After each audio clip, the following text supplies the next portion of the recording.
बिस्मिल्लाहिर्रहमानिर्रहीम। अस्सलाम वालेकुम। इमरान जी को व्लॉग्स में खुश आमदीद।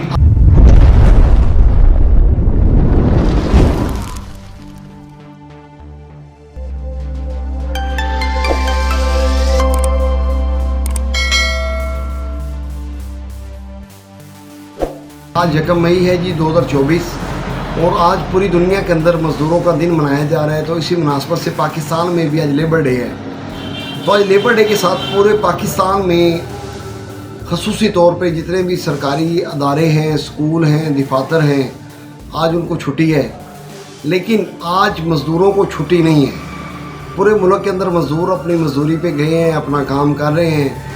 तो आज कोई ख़ुसूसी तौर पे मज़दूरों को उनकी फ़लाह के लिए या उनकी सहूलियात के लिए या उनकी बेहतरी के लिए कोई भी काम नहीं किया गया, बल्कि जस्ट एक छुट्टी ही की गई है उनके नाम पे एक छुट्टी कर दी गई जी। पूरे मुल्क के अंदर आज मज़दूरों का दिन है, तो लिहाजा छुट्टी है हमारे वज़ीर आज़म साहब की तरफ से या हमारी गवर्नमेंट ऑफ पाकिस्तान की तरफ से। तो छुट्टी करने का मकसद मेरी तो समझ से बाहर है। तो आज छुट्टी कर दी गई है, लेकिन मज़दूरों को आज के दिन के लिए कोई ख़ुसूसी तौर पे कोई उनके लिए कोई काम किया जाता, कोई उनकी फलाह के लिए, कोई उनकी बहबूद के लिए। जो आम आदमी है, हर बंदा ही पाकिस्तान के अंदर जो आम गुर्बत की सतह से मिडिल क्लास से नीचे जितने भी लोग हैं, वो डेली वेजेस वाले, वो बेचारे अगर मेहनत मजदूरी ना करें तो उनके घर का चूल्हा नहीं जलता। तो एक दिन की छुट्टी जो इन्होंने कर दी है, मेरी तो ये समझ से बाहर है। और आज हम यौम मज़दूर मना रहे हैं। और अगर मैं दूसरी तरफ देखूँ तो पाकिस्तान के अंदर इस वक्त पंजाब के अंदर बिलखुसूस किसान जो रुल रहा है, उसकी ज़िम्मेदार भी यही गवर्नमेंट है। एक तरफ तो मज़दूरों का आलमी दिन मना रहे हैं पूरी दुनिया के साथ, और दूसरी तरफ जो हमारे मुल्क का किसान है, जो सारा साल अपना खून पसीना बहा कर हमें फसलें देता है, हमें रोटी देता है, उसके लिए जो है आज के दिन उसके नमक पर ज़ख्म छिड़का जा रहा है आज के दिन मना के। मैं तो यही समझूँगा। कुछ किसानों ने एहतियात भी किया लाहौर में, तो उनको गिरफ़्तार कर लिया गया। तो एक यहाँ पर मुझे एक शेर याद आया है इल्लामा इकबाल का। इल्लामा इकबाल साहब कहते हैं जी, जिस खेत से दहकान को मैसर नहीं रोज़ी, उस खेत के हर खुश है गंदम को जला दो। ये पिछले कोई 1 साल पहले की बात है कि पाकिस्तान के अंदर आटे का बदतरीन बहरान था। तो बहरान के बाद कोई पिछले साल रेट बेहतर की गवर्नमेंट ने, तो किसानों की कोई जान में जान आई। उन्होंने भरपूर आज इस दफ़ा भरपूर पैमाने पर गंदम काश्त की गई पूरे मुल्क के अंदर। तो इस दफ़ा गंदम तो है, लेकिन ख़रीदने वाला नहीं है कोई भी।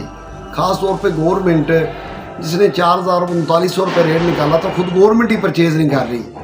उसकी सबसे बड़ी रीज़न है जी, जो नवारुल्लाह काकड़ साहब हमारे वज़ीर आज़म रहे हैं निगरान, $1 अरब उन्होंने गंदम को इम्पोर्ट करने में झोंक दिया है। इस मुल्क की गरीब आवाम का खून पसीने का $1 अरब जो इन्होंने बाहर से गंदम इम्पोर्ट किया है पाकिस्तान के अंदर। पाकिस्तान ज़रूरी मुल्क है, हमारे मुंह पे तमांचा ही है ना। हम बाहर से किसी से ज़रूरी जो अशिया है उसके रिलेटेड अगर कोई चीज़ ख़रीदते हैं, तो मुल्क का किसान जो है वो भी मजदूर ही है बेचारा, इस वक्त रुल रहा है। और हम यहाँ पे मज़दूरों का आलमी दिन मना रहे हैं। तो तब इस कौम के ऊपर अफसोस ही मैं कर सकता हूँ, इस पूरी गवर्नमेंट के ऊपर, इस कौम के ऊपर, कि ये आए दिन कोई ना कोई नया दिन मनाते हैं। लेकिन ये दिन मनाने का मकसद हमारा ये नहीं होता कि हम उनको इसको अप्रिशिएट करें, बल्कि हम ज़ख्मों पर नमक छिड़कते हैं। यहाँ पर एक बात का मैं इजाफा करना चाहूँगा। और सोचिए, अगर अगले साल पाकिस्तान के अंदर कोई भी किसान गंदम काश्त नहीं करेगा, तो सोचें कि मुल्क के अंदर कैसा बदतरीन बहरान आएगा आटे का। ये बात एक वक्त की ज़रूरत है कि इस चीज़ को समझें हम। तो लिहाजा गवर्नमेंट ऑफ पाकिस्तान अब भी होश के नाखून ले, और किसानों की जो गंदम इस वक्त सड़कों पर रुल रही है, फसलों के अंदर ढेर लगे हुए हैं, मंडियों के अंदर कोई इसको ख़रीदने वाला नहीं, तो उसके लिए कोई बारदाने की मुनसिफाना तकसीम का लाहा अमल बेहतर बनाएँ। जो इस वक्त जितने भी ऑफिसर्स हैं पास्को के, जो बारदाना तकसीम कर रहे हैं, सब के सब भी अपने मनपसंद और मनचाहे लोगों को बारदाना लाट कर रहे हैं। तो लिहाजा हम गरीब किसान का कब फ़ायदा होगा? जब हमारे पास कोई चीज़ नहीं होती, जब पानी सर से गुजर जाता है, तो हम कहते हैं जी ये तो बड़ा गलत हो गया, बड़ा बुरा हो गया। तो इस वक्त होश के नाखुन लो और मुल्क के गरीब किसान का सोचो, फिर यौम मज़दूरा मनाना। शुक्रिया, अल्लाह हाफिज़।